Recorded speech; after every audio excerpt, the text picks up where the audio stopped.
All right, welcome back into Tunes Brothers. I've got other brother Scott, Mr. Simmons, and I am going to turn it loose to him to let you know what we are discussing today. Well, obviously, you guys have talked a lot about Kiss, and we've done a couple of things on Kiss. And the thing about Kiss is the family tree extends pre-Kiss and post-Kiss for not only the guys that replaced folks in the band, but also for the original members as well. They did stuff before, and other than Paul and Gene, even they've done stuff in the midst of Kiss. But most of the guys that have left the band have done things afterwards as well that might surprise people. And the replacement players, it may surprise you with some of the other projects that they did before Kiss and after Kiss as well. So that'd be kind of a cool topic to cover some of the other projects that if you're a Kiss fan, you might want to go explore if you haven't heard of them at this point. So, yeah. Perfect. Yeah. Well, what did I you... will let you I'm good, man. Yeah. I'm curious as hell because I don't know a whole lot other than Yeah. The common stuff.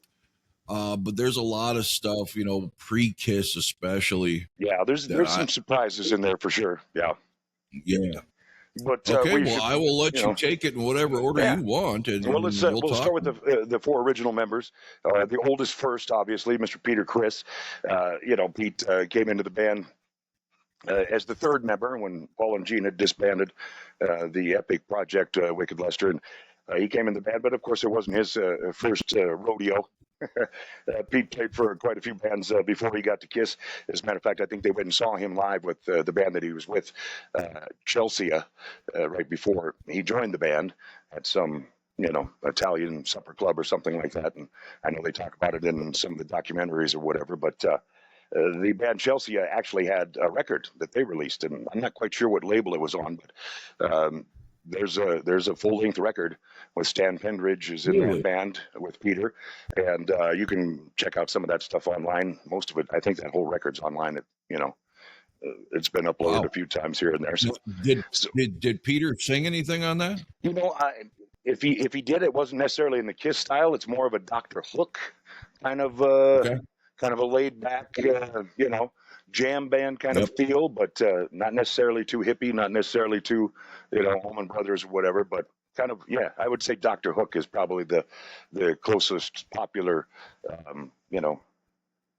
band that would be similar to what Chelsea kind of sounded like. And I don't know if they ever released the early version of Beth that Stan and Pete had written, because I know they brought that in, and it was previously written and I think recorded or played live with that band Chelsea, and then Bob Ezrin kind of reworked the whole thing for the Destroyer record and added the piano and the symphony stuff to it. But I've never stumbled across a recording with Stan and Pete doing the Beck song, Becky, or or you're pitching for the other team, as Gene would say. Sounds like you're pitching for the other team. So you can check that out online if you want, the band Chelsea, and it's a pretty cool little project. But obviously, it wasn't kind of like the Peter solo album '78 and the stuff that he would go on to do after Kiss.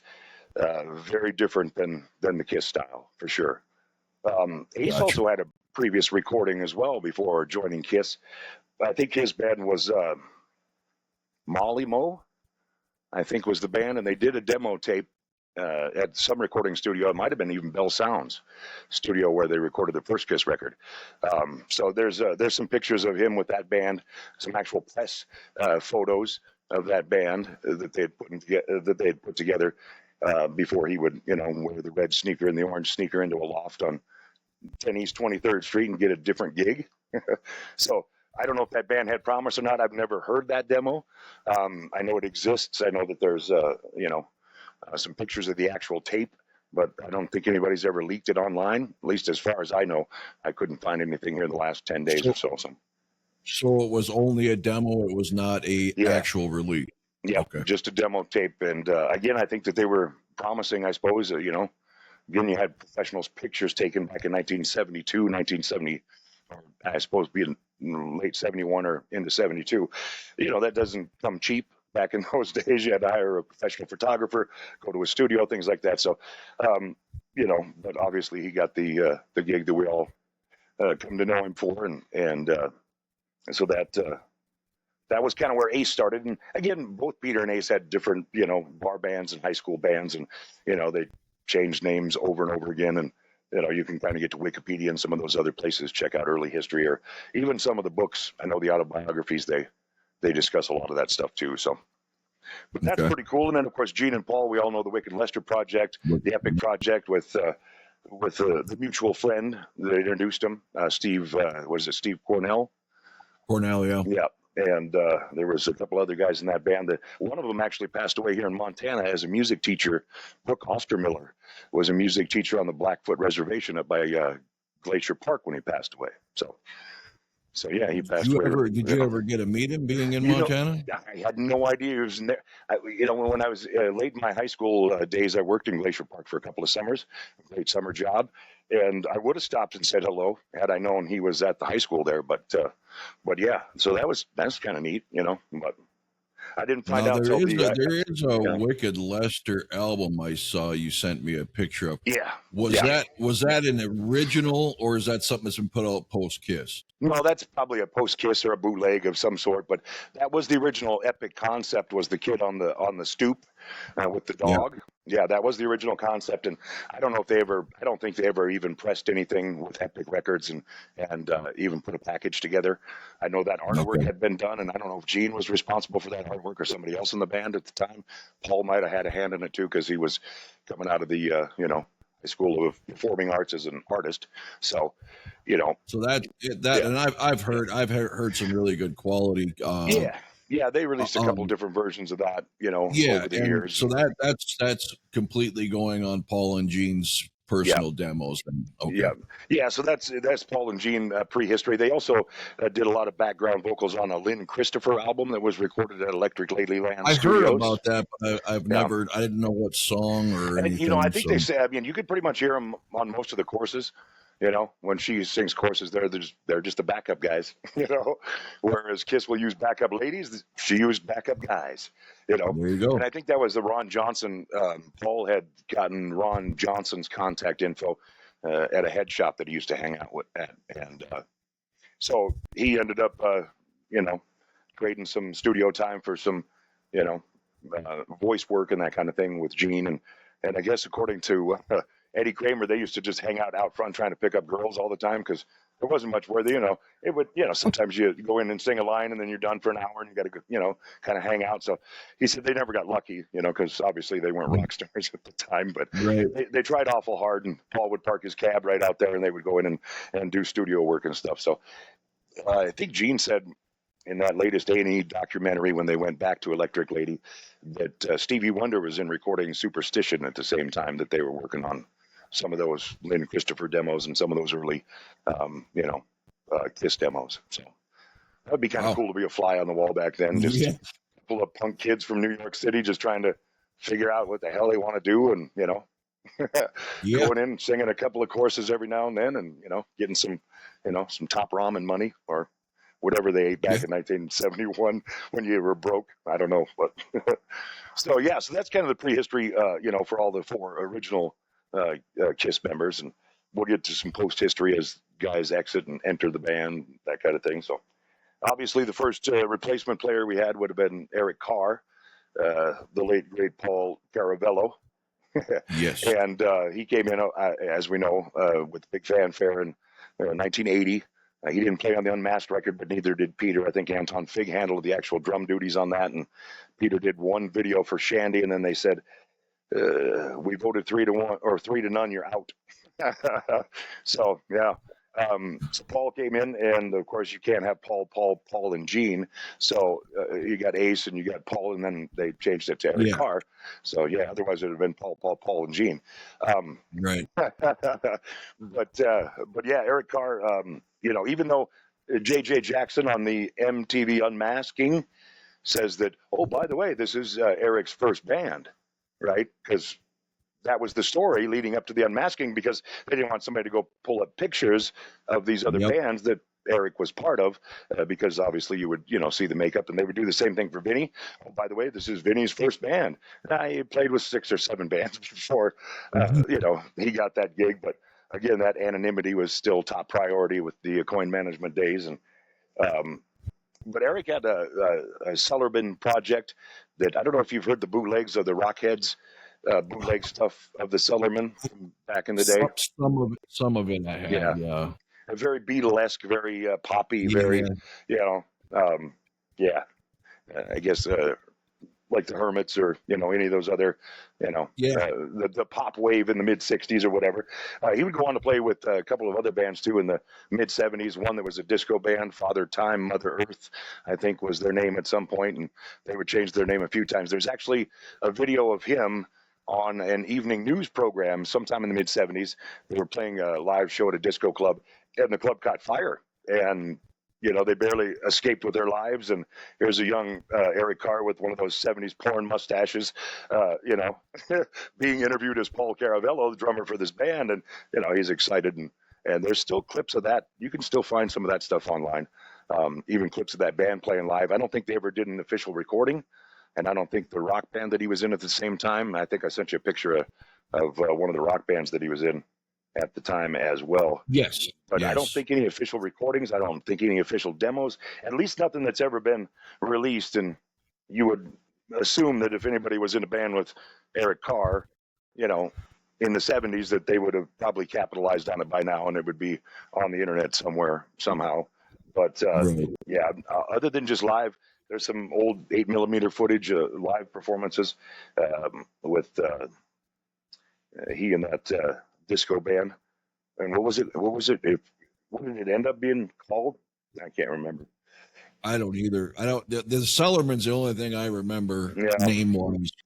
Yeah, the Gulliver's nightclub was where the fire was. If you want to look up that video, and that was in Port Chester, New York. Y'all. Yeah, and Creation, I think, was the name of the disco band by that point. Again, they were Father Time, Mother Earth at some point, but Creation, I think, is what they landed on eventually. Okay. And I'm looking for the other name of that other rock project that he was in just before he joined Kiss, but I sent you a picture of that too, I think, maybe. Well, you sent me one, and it's got like blood written on the bass drum, but I think that says Cellarman. Yeah, that'd have been the same. I meant to just send you Creation and the Cellarman. So was it just an album cover? I don't even think it was an album cover. It might have just been a press release, press photo, some sort. Let me look real quick here. I'm looking at him. Eric. See, that one's got the Cellarman on the bass drum as well. Creation, yes. Yeah. Creation. Nice. Wow. He's in there with some brothers and sisters, man. I mean, yeah, it was cool. It was a cool project. It's him looking like fucking 70s Ted Nugent. Yeah. And some brothers and sisters with froze and one other white guy. Yeah. So, yeah, it's a very Casey and the Sunshine Band, very Sly and the Family Stone, very Earth, Wind, and Fire, that kind of deal. And, do you think that had something to do with him getting the job? Because at the time, they were doing the Dynasty thing. They were doing the Unmasked thing. They were trying to tap into that disco thing. And, he kind of played like John Bonham, but he kind of had that 5 years of disco, playing those double hi-hats, playing those 16th notes, playing those, I mean, if that was a conscious thought moving forward, it might have something to do with it. And they've always fashioned themselves wanting to get people who had, the Beatles and Stones influences like they did. But that would make sense. They've admitted when they got into the 80s, they were looking for guitar players. They were Eddie Van Halen, George Lynch type. Yeah. When they were in that mode of looking for that first drummer replacement, they were in that disco mode. They were in that dance pop mode. So I think that probably had something to do with the decision with Eric Carr. He could hit hard, and he could, like I said, be bombastic, but at the same time, he had those other chops, too, in his back pocket, which I'm guessing most of the guys that auditioned for KISS back in 1979, 1980 probably didn't. They were probably just straight-up rock and roll drummers, so... and Eric Singer, again, down the line would kind of have, he had that big band stuff with his dad and that history and everything from country to Black Sabbath, he had played on a drum kit, so that had a lot to do with him getting a gig, later on in the band's history. But Yeah, let's go on to Mr. Vinnie Cusano. He Oh, would be yeah. the second replacement member of Kiss, coming in, I guess, during the Creatures of the Night recordings, and they brought Ace back to the press tour in Europe. But Vinnie, of course, had played on most of the record, written at least 3 songs he got credit for. I'm guessing he might have contributed a few more just for a cash payment. But Vinnie had a lot of history before Kiss, too. Just when I thought he couldn't get any dorkier, that You that gotta mustache just kills me. It's terrible. That mustache is terrible. Because Vinny's from Connecticut, Hartford, Connecticut, I believe, or I don't remember which town in Connecticut he comes from, but Bridgetown maybe. I'm not quite sure, but he of course started off playing with Felix Caballera, who was in the Rascals. So he had split away from the Rascals, did a solo project, or was going to do a solo project, but it ended up being titled Treasure. And they do have one album that Vinnie plays on, and he co-wrote most of the songs on that. Of course, he's credited as Cusano, and not been. What's the name of that band? Treasure. Treasure. Yeah, Okay. and the album cover is kind of like a ship, a nautical type theme. Okay, there it is. Yeah. Yep. So yeah, and it's an all right album. Again, it's not the Rascals. It's more of that yacht rock. Michael McDonald, Christopher Cross, that's, kind of a sound. And I think through that project, he teamed up with Laura Nyro, who basically, I guess, got the biggest contract as a solo female artist of all time. And back in the 70s, she broke whoever's record. Never even heard of her. Before her. But there was a music producer that ended up basically hanging his whole career on her, and ended up with a couple of records. He ended up selling the rights for $30 million or something. And who is that guy? I should know who it is. He's a famous music producer, been in the business for, it's like he's like a Lou Adler or one of those kind of guys, But anyway, they were I think not married, but maybe dating for a couple of years, and then he ended up starting his own record company, and then he was going to sign her as the first artist, and she went with somebody else, and that kind of ended the relationship and the business relationship. But Vinnie played on the Laura Nyro record, played the guitars on it, and he has got a couple of songwriting credits on that record as well. And then he would join the Dan Hartman Band with fellow axe slinger G.E. Smith, whom some may know from the Saturday Night Live band for about 30 years. He Really? played with Hall & Oates, I do believe, as well, kind of in that circle of folks. And Dan Hartman was in the circle of the Winter Brothers, Edgar and Johnny Winter, Right. and Rick Derringer, Leslie West. All of those guys, I think, kind of just came out of that same pile of musicians in the Northeast. So, Vinnie plays on a couple of Dan Hartman records, co-wrote a couple of songs as well, and there's a couple of videos with Vinnie in like the 70s terry cloth shorts, with the white stuff, and he's in like a pastel blue, and then he's got the terry cloth shirt on, and he's playing a white Fender Stratocaster, and him and G.E. Smith are dancing, and it's all fantastic. It's just it's super pop. It makes the Partridge Family look like Slayer. It's just so silly poppy. And of course, I think he was gone out of the band by the time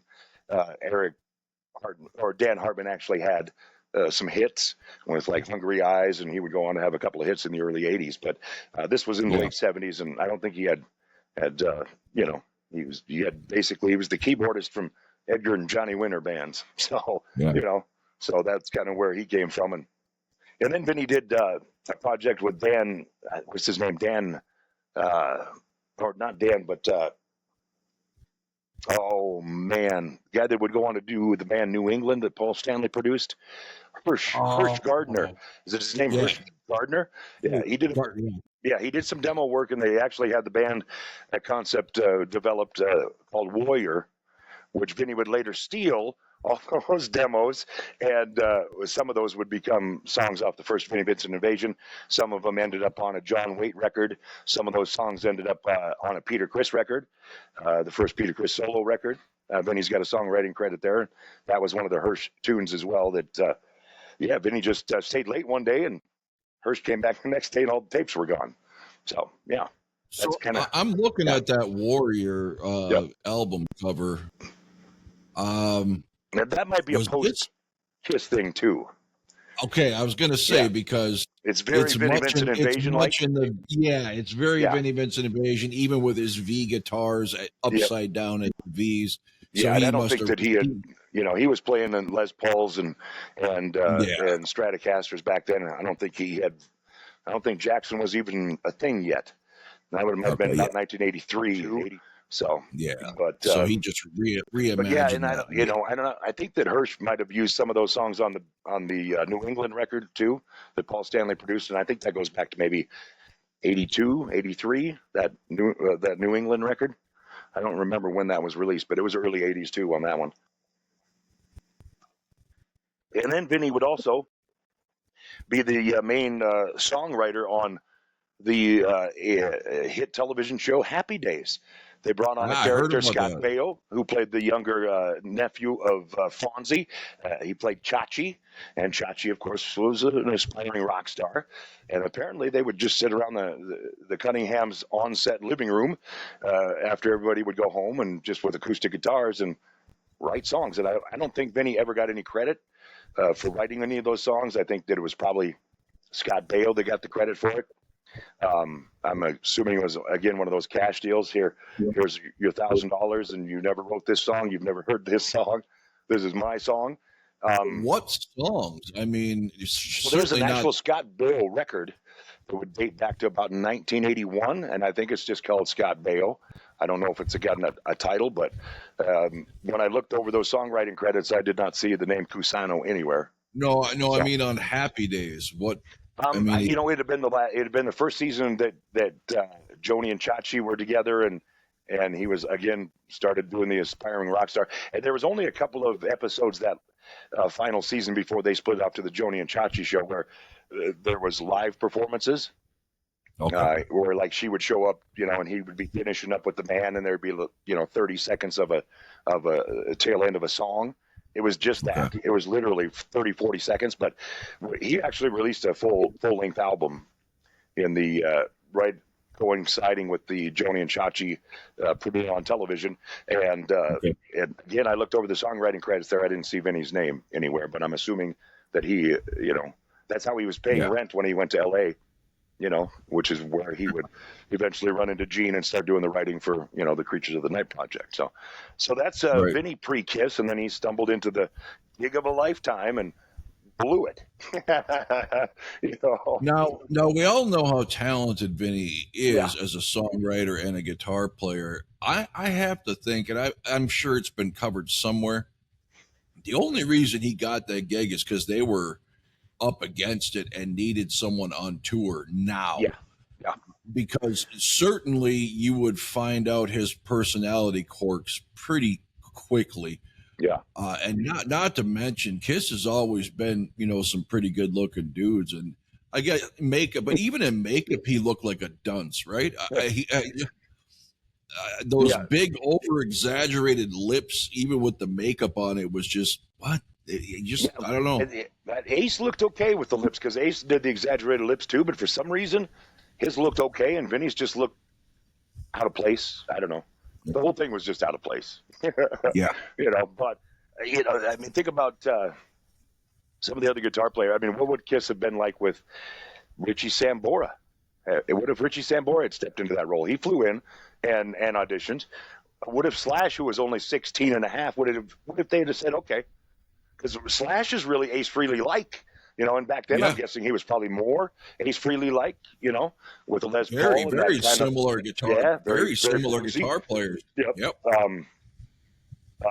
Who is the guitar player, not the original guitar player for Whitesnake, but I think he played with Thin Lizzy too. Is it Doug Aldridge? Doug Aldridge, yes. Yeah, Doug Aldridge. He auditioned. Could you imagine? almost got the gig. That would have been fantastic. Well, I mean, that, we all know why they were not going to let Eddie Van Halen do it when he wanted to, yeah, because he's a known commodity at the yeah. time. And I don't know, Gina said that a couple of times. I'm assuming that was more in jest than anything. You know what I mean? I think that they were probably having dinner. Eddie was known to have a cocktail every now and then. It was probably like, fuck, just let me join your band. What the fuck, man? Yeah. Probably just kind of, giving him shit or whatever. And of course, Gene, takes it seriously. Oh, he would have joined the band if I'd have, But, so Vinnie had an interesting pre-Kiss history too. And again, the Dan Hartman stuff, really funny. You can find, again, the Treasure stuff is out there. And again, the album's available. That might have been a Warner Brothers release. Don't think it's ever been, unless I'm sure people have bootlegged it on CD and spun a few of them. But again, it's yacht rock, the Dan Hartman stuff, yacht rock meets disco. The Warrior stuff, again, you could check out the John Waite record that's got a Vinnie credit, and the Peter Criss record that's got a Vinnie credit, and hear some of those songs, and they would end up, again, about half of the ones on the Vinnie Vincent Invasion debut were those Warrior Hirsch Gardner tunes or whatever. So, and then of course we got Mark St. John, which I couldn't find anything pre-Kiss on Mark St. John. Where Mark St. John came from, I know that he was friends with Mr. Jackson, Grover Jackson from Jackson Guitars, so he might have been just a prodigy at that point. I know that his brother played bass guitar, so they were probably in a few, Sunset Strip LA bands or something. Nothing credited. I couldn't find anything. Is that a picture of Mark St. John with goddamn Hasselhoff singing? David Hasselhoff, yes, that's that would be the first post-Kiss thing.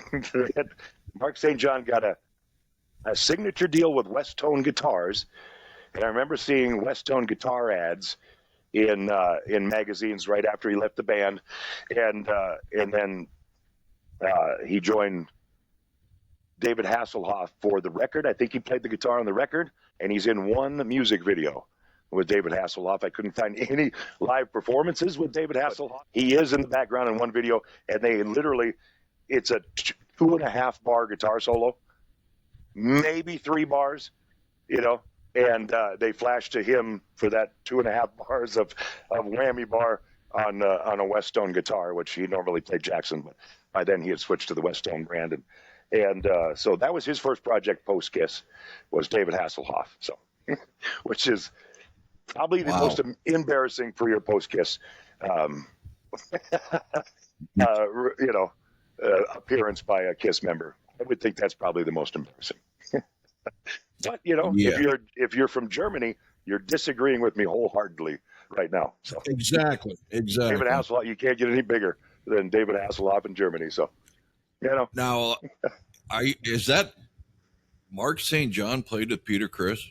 That would be the third project he did after Kiss. He did another project called White Tiger, which actually had a major labeled release. That was again with his brother. Never ever heard it. Yeah, it's in the same vein as everything else that was coming out at the time. That 80s pop metal. Poison, Bon Jovi. So how long after he gets dismissed from Kiss is he healthy enough to start playing in other bands? His hand. I think that White Tiger record came out in 1986. So I'm assuming that he did the David Hasselhoff thing 85. While Kiss was out on tour, with the supporting the Animalize record. I think before they were probably even done on tour, he had probably had that gig with Hasselhoff. And then the White Tiger gig, I'm guessing that's, probably took the money he made from Kiss and, invested that into the White Tiger band. And there's a couple of... I never heard a lot about the workings of it. Was this like a mutual departure from Kiss because he just was too messed up with his hand to play, or he just got bounced? To tell you the truth, who really, Bruce Kulick probably doesn't even really know, but he would be about the only one, or Eric Carr might know. Nobody was managing the band at the time, so they had no manager. And Paul and Gene were, whether or not there was a situation with his hand or not, I mean, obviously we've been told that was the case. But there's also people that would say that Mark St. John was a very flamboyant, very flashy performer, and that even the two shows that he did, the first half of one show, second half of another show, on the Animalized tour, when the first couple of dates in America, he was out there doing high kicks, being David Lee Roth, and you've already got a Paul Stanley, the showman, doing that stuff, and I don't think Paul liked to be upstaged by any means. Boy, if there's any truth to that, that's the ultimate in fucking petty. What I do remember seeing is, some of the video, I think it was the Heavens on Fire video. There are some things on stage where he's playing guitar and he's kind of down with his leg up. Kind of reminded me of how Yngwie Malmsteen acts on stage. Yeah. And again, with that speed, the same kind of vein, so. And that's what they wanted. I don't get it. Well, they wanted it, but why did the first single released officially with Vinnie Vincent have no guitar solo? Why did the first single released with Mark St. John have no guitar solo? Lick It Up and Heaven's on Fire, neither one have guitar. So you're going to hire a guy to come in and shred and stand out and be the guitar 6-string superstar, and the first two guys you get in the band, you don't even let them shine? But how can you know what I mean? I get ego. I do, but at the time, Kiss is struggling financially. Tours canceled Unmasked only toured in Australia, and half of Creatures of the Night got canceled. Yeah. The Elder debacle. How can beggars be choosers here? If you want to get your fucking paycheck and your status back, and this is what it's going to take, is to find yourself an Eddie Van Halen or a Warren B. Martini or somebody, and you get it, not once but twice, and then you muzzle them and stifle them. And say, play like Ace Frehley. You got rid of a big doofy dof that just stood around tripping over himself. Now you got someone who can actually bring in a youthful audience, which is what you need. But there still has to be something because of the half show, half Mark St. John, half Bruce. There had to be some physical health thing, because if it was just about him being too flamboyant, why would they even let him play half that show? Yeah, I don't know. And that's just, that's people that were more on the Mark St. John, side of things. When I was in Oregon for a couple of years, there was a guy that opened a music shop there. And actually, the Black Jackson guitar that Mark St. John plays in the Heavens on Fire video, I got to play one afternoon.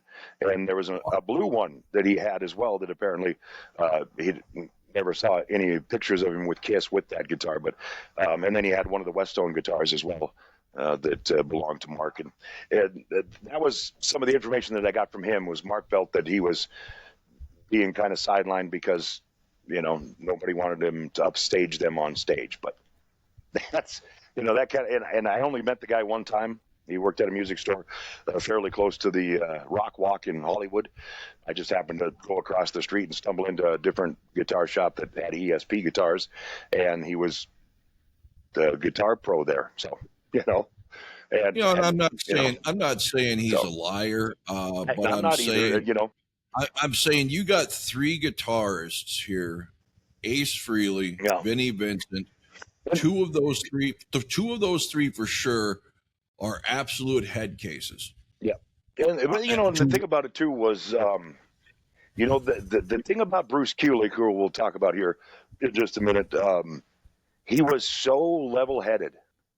Yeah. He had worked for guys that were superstars, and it was the Meatloaf band. It wasn't, Meatloaf was in charge. He said what goes, and so Bruce had been in that situation before, where he had to just take orders and do, what was necessary.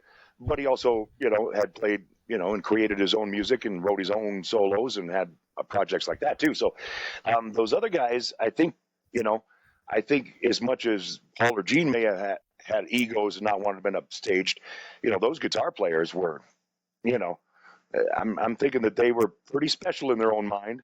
That's what I was getting at.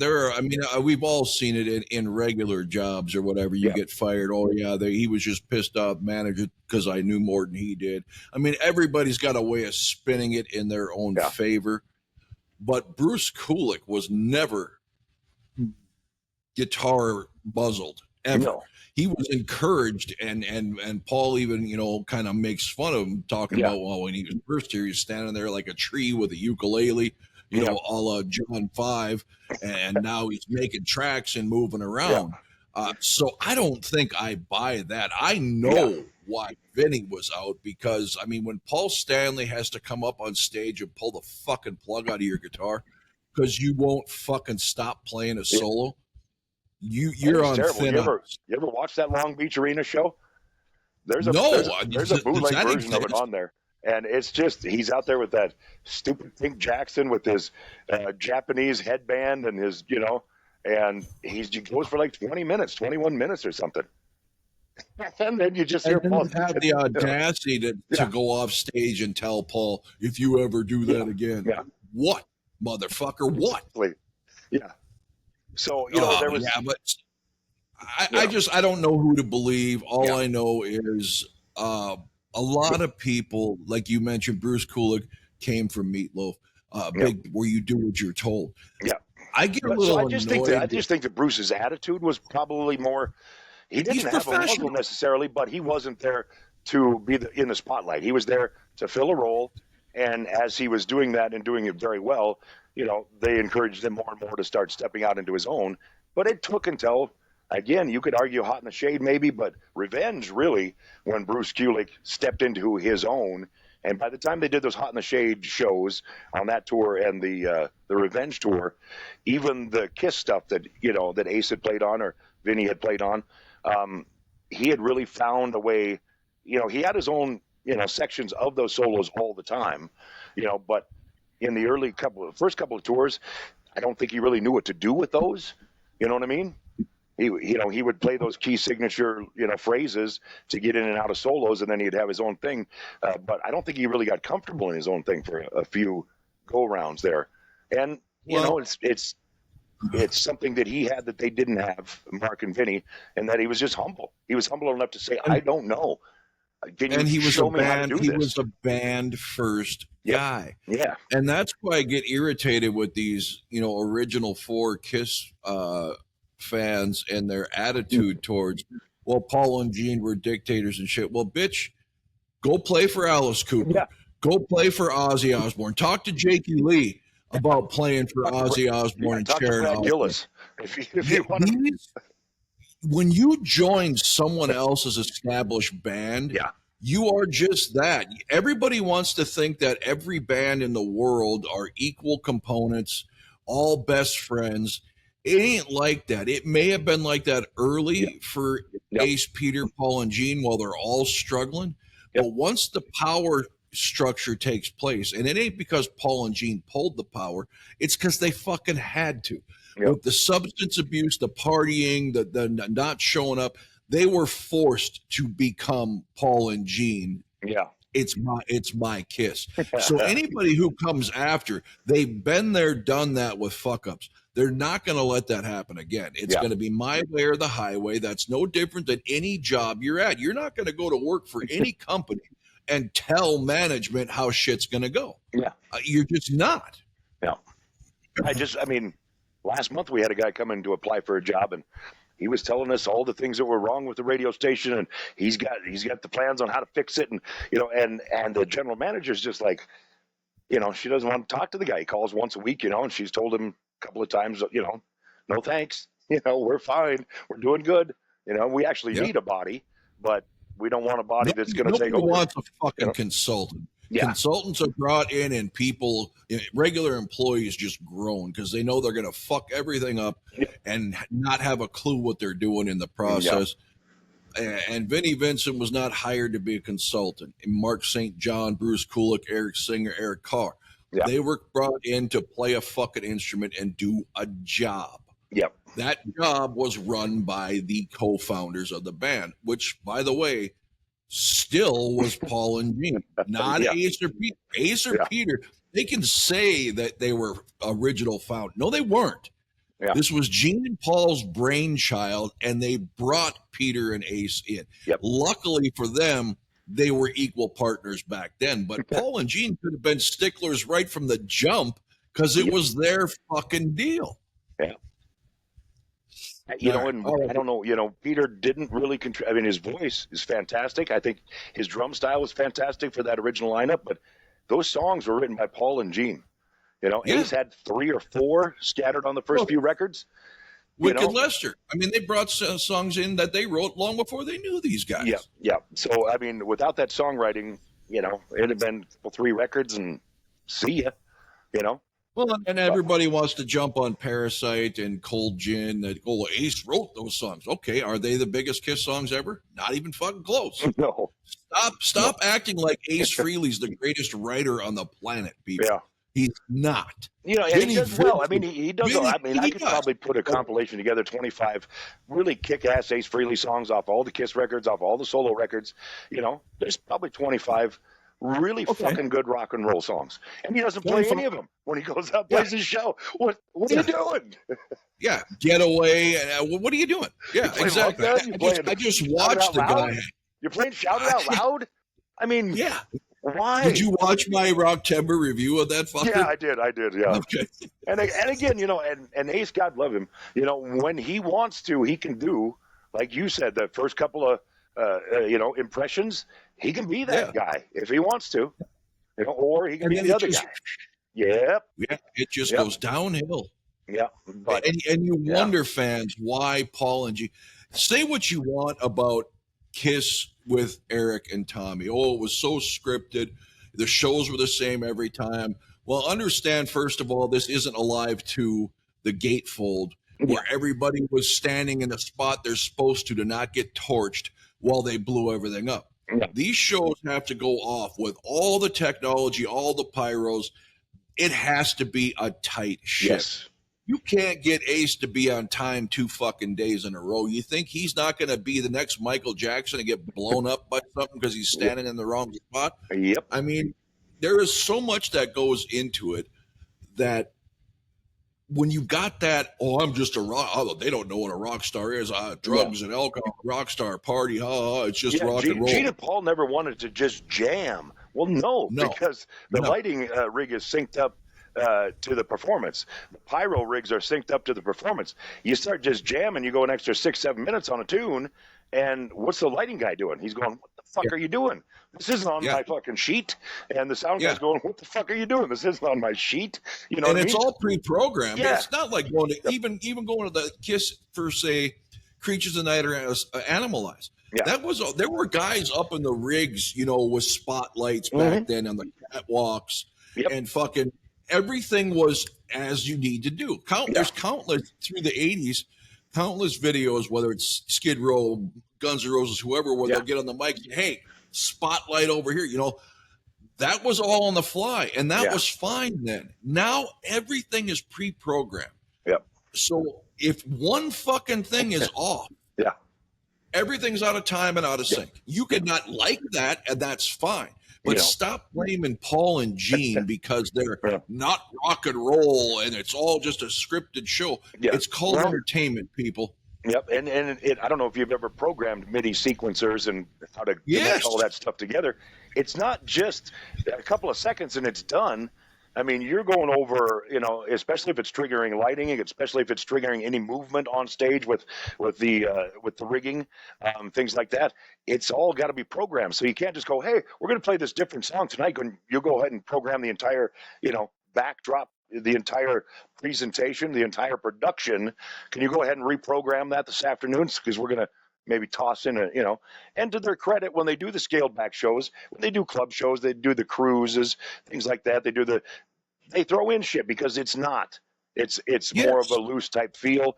They do those pre-shows with the meet and greets and things like that. They do, weird shit. And, I think I think these spoiled Kiss fans who have this axe to grind on Paul and Gene, I think they're used to seeing, like I just did, Rocktember.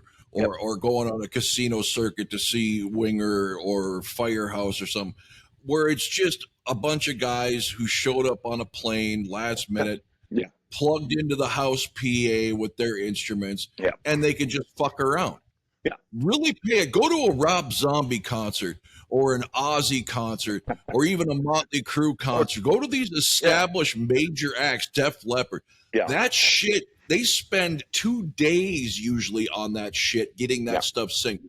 If you watch Kiss sound checks, which they have on, certain YouTube videos for these lucky assholes that pay their $5,000 or whatever, the lights and everything, they're working right along with the sound check. I mean, this is not something you can just, okay, you want to hear Getaway? Well, let me just play that. Well, I mean, think about Trans-Siberian Orchestra, who puts on one of the most fantastical shows in the last 20 years. They've been known for upping themselves even every time they go out. I know for a fact that they get together in Omaha, Nebraska for 3 weeks. They rent the fucking the arena in Omaha, Nebraska, both of the East Coast and West Coast touring bands, and they fucking play that show 5 times a day. And the lighting guy is getting his fucking cues, the pyro guy's getting his cues, the guys that run the mechanics on stage for the the cherry pickers and that kind of stuff. I mean, it takes them 3 fucking weeks to put together that show. You're not just going to come in one Tuesday and go, oh, yeah, I don't feel like playing that song today. We're going to do something else. And, And even closer to this, not as big of a production. When Warrant became a headliner was the Cherry Pie tour. We were their first stop. Bismarck, North Dakota was the first stop. They were here for a week. Yeah. And it was summer, so I didn't have school. I'd ride my bike down to the goddamn Civic Center every fucking day. We'd stand outside the fucking door and listen. And one day it was open, and the guys who were shuffling back and forth, stay here, you can watch, but don't go in. You can just stand at the door and watch. The big garage door open. Every fucking thing was being hammered out. Stephen Sweet, the drummer, I felt bad for because Janie Lane was riding his ass. Warrant's got this thing that they always play a song from the next album on tour, at least with Janie Lane. Yeah. Like on their first album, they played Uncle Tom's Cabin, and nobody knew what the fuck that was. And on the Cherry Pie, they were going to open with Inside Out. That wouldn't come out till Dog Eat Dog. But that fucking and that intro, Jane, do it again. And Jesus Christ! And the whole time, the lights are identical every time. Yep. I mean, they're working on that shit. It's a polished show before that tour even starts. Yeah, right down to how you're going to pack the damn semi so everything gets in and everything's in its place, and you know which semi that's in, and you know which hauling rig that's in, and and they're all union guys. So you work them, they work 8 hours a day, and anything more than that's, time and a half, and anything more than 12 is double time. And, like anybody else that's on a budget, Kiss back in the 80s was on a pretty tight budget. You're not paying, union guys to do extra work because, some guitar player wants to shine for 20 minutes, So, but yeah, we'll get to the Mark St. John, Peter Criss thing when we get into more of the Peter Post stuff. But Bruce Kulick, of course, take a break, drinking coffee all damn day. Oh, hey, Kitty, Criss cat, Peter Criss. Look at this guy, old bastard. He was sleeping over here next to me. I just woke him up. Yeah, one of mine's over here on the chair. Okay. All right. What are we picking up with? Picking up on Mr. Bruce Kulick. Okay. Of course, Bruce played a little bit in the studio during the Animalize record. I think Lonely is the Hunter. The intro solo for that song is Bruce Kulick, and he might have played the regular solo or the middle solo as well on that song. And with the press release we got, Mark St. John had a swole up hand and couldn't do the duties, and they brought in Bruce for the tour for Animalize, and he would eventually get the gig after they got to America and traded off a couple of shows, I think in Pennsylvania. Was it Bethlehem, Pennsylvania? Mark St. John played a half a show, and whatever the next night was on the tour, he played the other half of the show and got sent home. And Bruce became a member of Kiss in 1980, I guess, December of 84? December of 84, he played his first show with Kiss. But before that, he's got quite a storied history. He's the only Kiss member that ever performed live on Saturday Night Live. Really? Yes, he did, with Meatloaf back in 1977. I think season Is that 3. on, is that on YouTube? You can find it on YouTube. Him and Bob's got a wig on, so Bob's kind of hard to recognize because Bob still wore the wig back then. He was embarrassed because he was going bald already. And Bruce, I got to make a note of this. Bruce has got that '70s porn mustache. I was going to say, I'm looking at this blackjack stuff with his afro and his porn stash. He looks like Welcome Back Cotter. I mean, yeah. Oh, yeah. But yeah, that was I think his first national project was playing the Todd Rundgren parts from Bat Out of Hell on tour with Marvin Lee Aday, better known as Meatloaf, and brother Bob was in that project as well, handling rhythm guitar duties. And I think Bob was the musical director for the whole band at the time. So he did all the behind the scenes work, putting together set lists and all that kind of stuff. And I think they did Paradise by the Dashboard Light and either 2 out of 3 Ain't Bad, or you took the words right out of my mouth, or are the songs that they played on Saturday Night Live. They did that. Yeah. Okay. Yeah. So check that out. It's a cool video. I'm definitely going to check that out. There's some other bootleg videos from that tour. That tour was like almost 3 years long. I think it went from 77 into 1979. There's pictures of Meatloaf with Kiss on the Dynasty tour backstage with Brooke Shields and I think the Gibb brothers. Must have been just as a fan or what? Yeah, well, I think either that or they shared a bill or they were sharing a venue or maybe somebody was there the night before and the night after. I know Barry Gibb's kid was a big Kiss fan back in the late 70s, was probably why he was there. So there's some cool pictures of Meatloaf backstage. And again, Bruce had known Paul Stanley from, Bob and some other projects that he had done around New York City, so he kind of gained a little spotlight doing that project. And then the other 2 projects he did was one called Good Rats and one called Blackjack. Good Rats was out of Long Island. And I don't think anybody from that band ever went on to do anything else either, but it was a really good project. And I think they did a record. And why that record didn't go, I don't know, because it's right along the lines of, ZZ Top, Bad Company, just classic rock sounding. But that project, which was off and on through, I think, 1979 to 1982. And at the same time, he was doing the Blackjack project, which was signed, I believe, to Epic Records.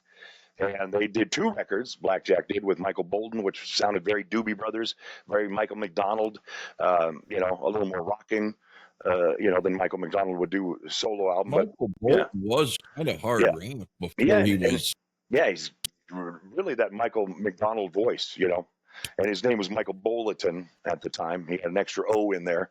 He hadn't shaved it down for rock star status yet. So, so the Blackjack project and the Good Rats projects, there's some pre-Kiss Bruce Kulick you can check out as far as tunes go. And, he played those classic BC Riches. He had a cool BC Rich blonde eagle that he'd always play during those gigs. And an early supporter of the BC Rich family. Was Mr. Kulick, and those guitars just sound fantastic. And anymore, you've got the classic, Gibsons and Stratocasters that go for the tens of thousands, if not hundreds of thousands of dollars. But you go back to those late 70s, early 80s knockoff brands, the Ibanez, the BC Riches, the Jacksons, the Hamers. The wood that they used in those guitars is better than the wood that Gibson can find to use for their guitars today.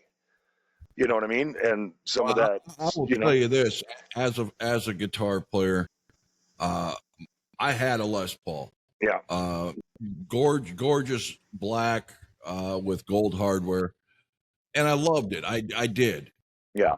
But I will take a Jackson or an Ibanez or a fucking BC Rich 10 out of 10 times over a Les Paul. Yeah. Well, and they seem to have hotter pickups. They seem to have the electronics seem to be more lower action. Yep. Lower action. Yep. And they seem to be just spongier, I guess. Yeah. Is a good way to describe them. Not goddamn built like a tank. Yeah. I mean, just standing in my basement, at the time as a teenager, just jamming with that goddamn Les Paul after an hour, my fucking shoulder hurt. I was like, Jesus Christ. I had a Gibson Explorer, a Gothic Explorer that I played for a long time. And towards the end of, doing some band projects and stuff, my left arm would be numb for half of the set because the Yeah. strap just literally cutting off, the nerves to my left Yeah. arm, so it's just relying on muscle memory and, kind of looking where you're going, because you can't Right. feel anything. It's like you're, the drummer for Def Leppard. Yeah. You just, it's like, just no left arm, just hang, Um, but yeah, Bruce Kulick then would play on one more record before joining the Kiss family. He did play on the first Michael Bolton record, which solo project, which was called Everybody's Crazy. And if you remember the movie Back to School with Rodney Dangerfield, when Rodney Yes. Dangerfield has the movie Back to School with Rodney Dangerfield, when Rodney's in the hot tub with the goggles on, the song playing in the background is Michael Bolton's "Everybody's Crazy," which was a metal song. It was straight out of the Bon Jovi camp, straight out of the White Snake camp, or sounded like everything else at the time. And it was before he became the balladeer crooner that all the Yeah. ladies would swoon over in the late '80s. And I don't believe that Bruce did that tour because there was some infighting, and he ended up throwing a guitar pedal at the legendary singer, according to Bruce. So. In an on stage, I think it was a rehearsal, but not in front of an audience. But that was kind of the wrap on that whole relationship for a number of years. And I think they never expect Bruce to have a temper like that. right, yeah. But again, they were more equals back then. Even though Michael had the solo project now, they were teammates in Blackjack for the first two records that Michael did. So, he probably didn't respond well to the guy being, the king of the hill now and being just a player. So, but yeah, then he would come into the Kiss fold, and obviously the next person we lost Eric Carr, 1991, and before that, Eric Singer had played on the "God Gave Rock and Roll to You" single, as they that was it Bill and Ted's Bogus Journey soundtrack song.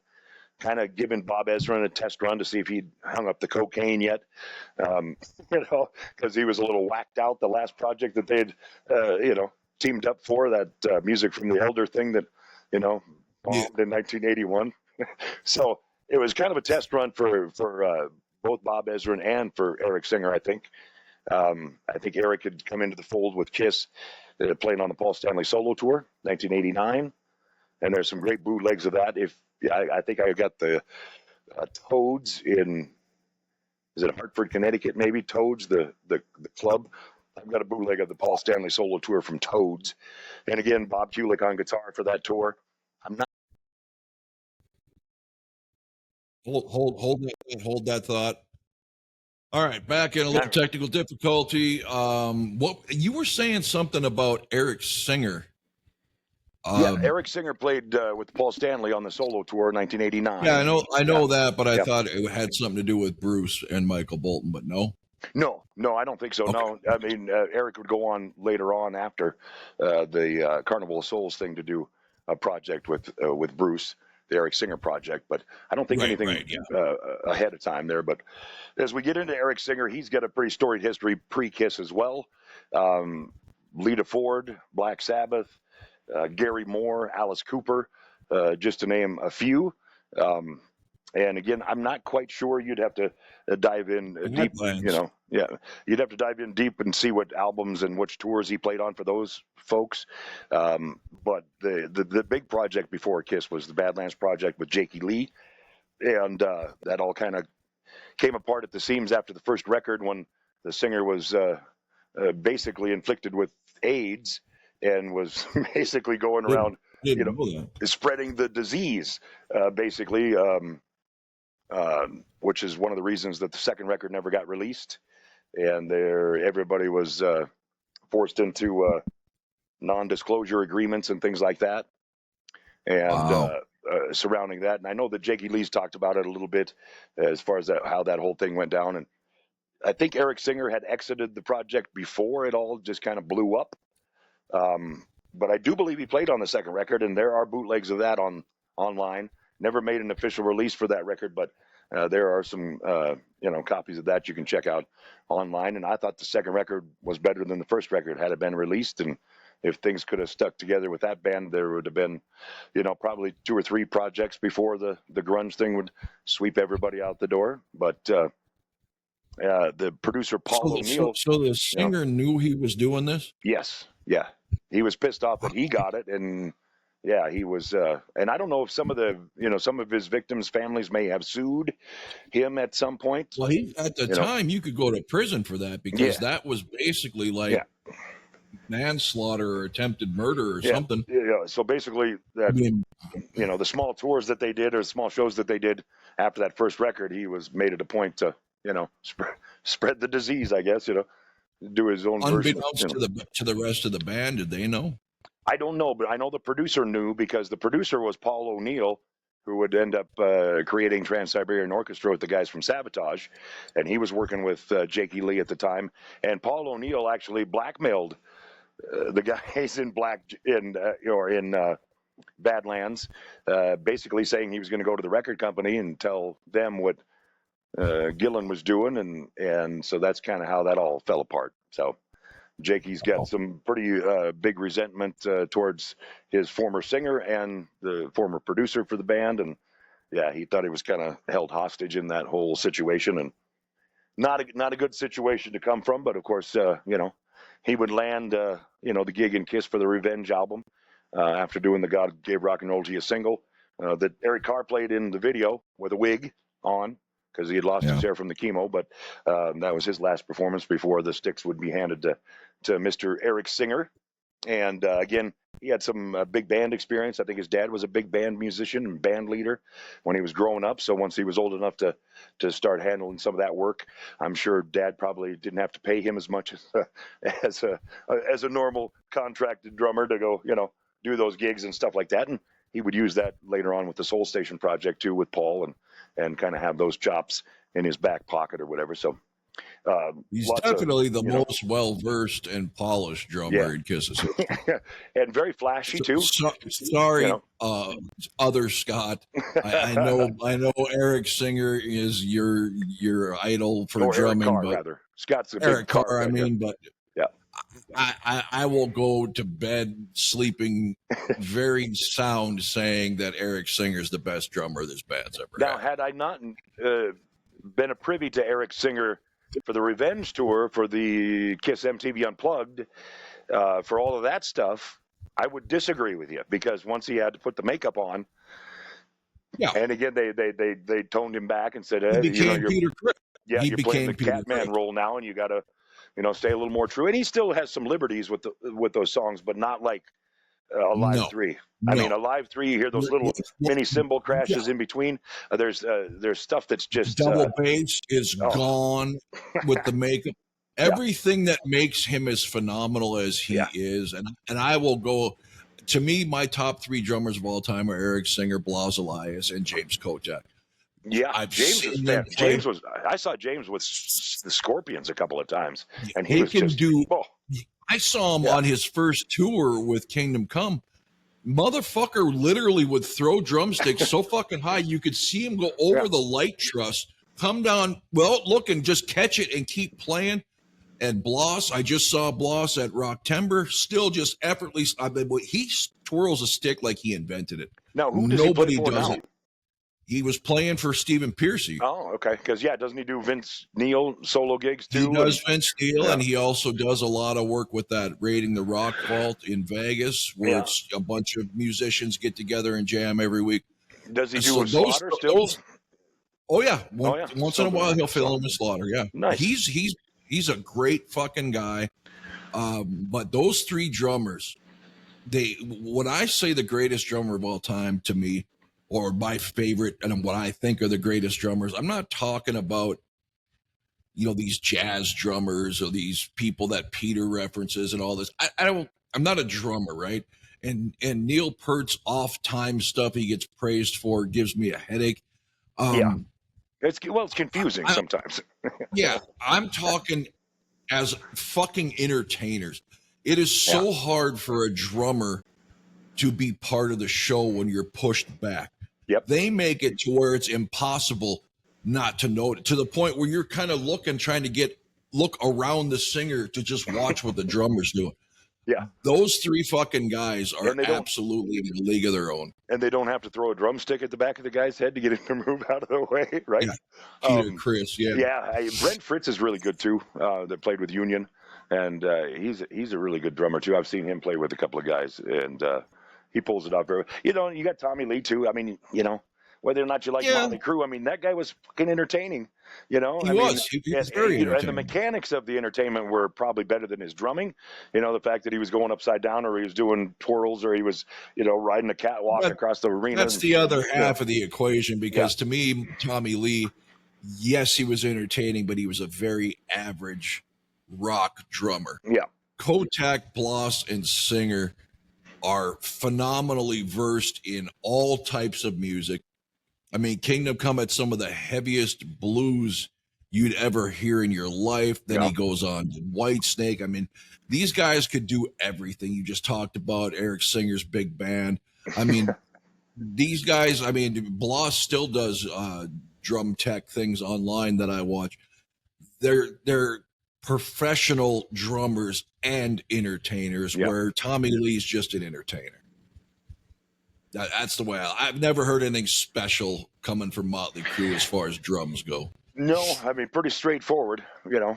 Yeah. Pretty straightforward. Maybe Alex Van Halen would kind of fall into that. I would say Carmen Appice or Carmen Apiece, whatever you want to say. You know, but he's not much of a showman. Not really. But, you know, even when he was doing the what was the damn band he was in the 80s? King Cobra? Blue Murder. Oh, King Cobra. He was in Blue Murder too. Yeah, he was in King Cobra first with Johnny Rod from that would go on to play with Wasp, and I think the singer from that band became a girl. Is that Mark Ferrari? I'm pretty sure that the singer for King Cobra is now a lady. And is that Mark Ferrari? Because I heard he became Marcy. Yeah, I think that's who. Yeah. Yeah. So, and they've actually invited him to do reunion shows and stuff, and he's turned them down, or she has turned him down. I'm sorry, I don't want to get canceled. You know, sorry, Kamala, I apologize. Yeah. But yeah, and Ginger Baker, of course, would hit you with his cane if you didn't put him on that list. But fuck that guy. You know, I don't know if you saw the Beware of Mr. Baker documentary. And no. I mean, he's got a cane that's got like an eagle's or lion's head or something on it, like a brass, handle that he fucking hits the goddamn documentary maker with, because he doesn't want fucking Eric Clapton interviewed for this. Don't you fucking interview that guy for this. This is my fucking documentary. And the guy's going to leave, and he like chases him out the door, and bloodies up his face with the fucking cane. And Jesus Christ, that guy was off the fucking chain, man. Wow. Giant ginger with no soul. What are you doing? Like a vampire. Yeah, it's a curse. Shit. Oh, shit. But yeah, Eric Singer, of course, came into the project there and would be ceremoniously, put on a retainer for a year and then let go after the reunion. And again, the only other guy that we would have to talk about pre-Kiss history would be Tommy Thayer, who would come in to replace Ace Frehley eventually and be the spaceman, the space ace, if you would. And Tommy Thayer, of course, we all know from the 5 records that he did with Black and Blue with Jamie St. James on lead vocals out of Portland, Oregon, and how that band didn't just become as big as every other band that we loved back then. I don't know if it was aesthetic. I don't know if it was looks. I don't know if it was. I think it was the look, because these guys were not pretty. Yeah. They reminded me a lot of Dokken. They just looked out of place, all frizzed up like that. I don't know what Tommy was thinking with his dishwater blonde afro.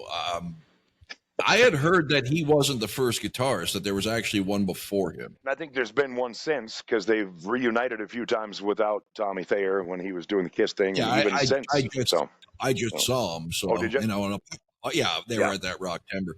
Yeah. And part of me was hoping and praying that, Tommy Thayer would show up.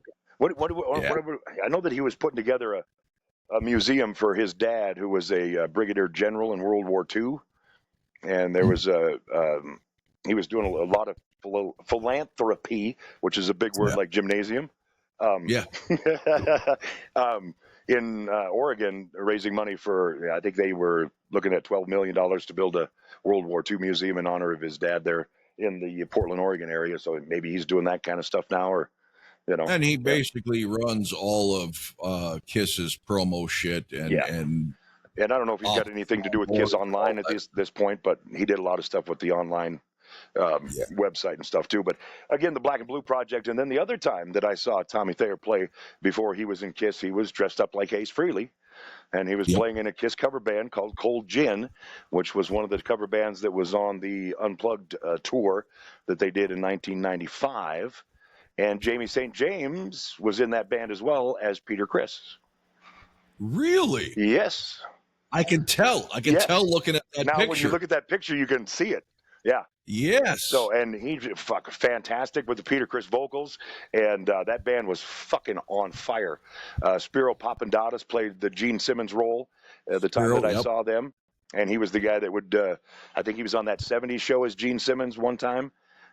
He's even done stand-ins for Gene Simmons on a couple of gigs. I think on the movie Detroit Rock City, I think he, some of the footage of Gene, some of it's Spiro Papandatos, and I happened to actually get a chance to talk with him for about an hour before my second reunion show that I went to in Denver. He was just hanging out front by the will call window, and I recognized him from the convention the year before, and I probably sat and talked to that guy 45 minutes. I think he's from Canada, so he knows what it's all about, and and all that shit, and take off, and whatnot. So great guy, and so that's the two Tommy Thayer pre-Kiss projects, and of course he did some co-writing with Gene too, as Gene produced a couple of those Black and Blue records. So I think there might have been more songwriting by Tommy Thayer on some of those Gene songs through the 80s that he never got credit for, kind of one of those under the rug kind of things. I'm not. I guess it comes down to money more than ego, because, and who knows? I guess I can't say for positivity, but if I was in that situation, I'd like to think I wouldn't be that kind of a petty prick that doesn't want to give someone credit, unless it's only because of X amount of money gets paid out to that person instead of in your pocket. Well, but if you're already rich and famous, come on, throw someone a fucking bone, help them make something themselves. But if they don't have their own publishing outfit, if they don't have a registered publishing company, then you got to do all the paperwork, or somebody at the record company's got to do all the paperwork, and then they got to establish where do you send that publishing money and all that kind of stuff. And sometimes it's easier just for the songwriter to say, hey, just give me the $5,000, $10,000, and we'll just call it good, and you can have the publishing, and you can make the back end on it. That's fine.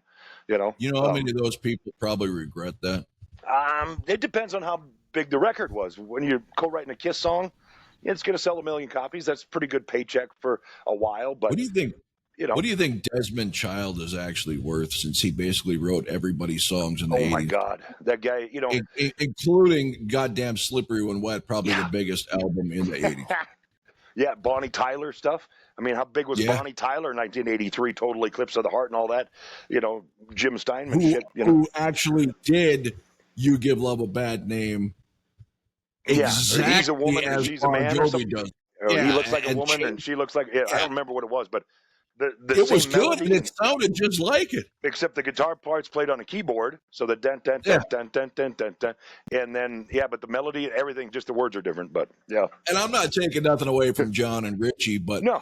Let's stop, over praising Bon Jovi for that album, because Desmond Child, from Kiss to Alice Cooper to fucking Bon Jovi, you fucking name the band. Yeah. He has a heavy hand in everything. Yeah. And, which is why I'm shocked that his solo career didn't take up. Love on the Rooftops, that whole fucking album is phenomenal. Yeah. His duet with Paul on Shocker is fucking phenomenal. I don't know what the hell. He had the look, he had the sound. Okay, he was gay, but so was everybody from Hollywood. Yeah. I don't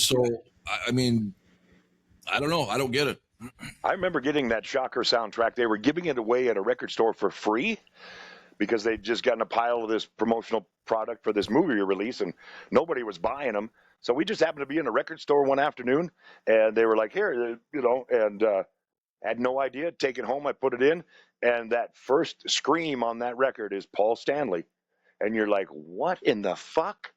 You know, and then there's Paul Stanley, Desmond Child, and I think they called it the Dudes of Wrath. Was the name of the band, and was it I Tommy think Lee? Tommy Lee was in that. Yeah, Tommy Lee on drums, and Gus G. Was it Gus G already on guitar, or I don't remember who was on guitar. Guy Man Dude? Yes, yeah, Guy Man Dude. Okay, that's pre Gus G, I guess, a little bit by 10 years. But Guy Man Dude, I think, was the sixth stringer on that one, and he was pretty good. Where did that guy go? Yeah.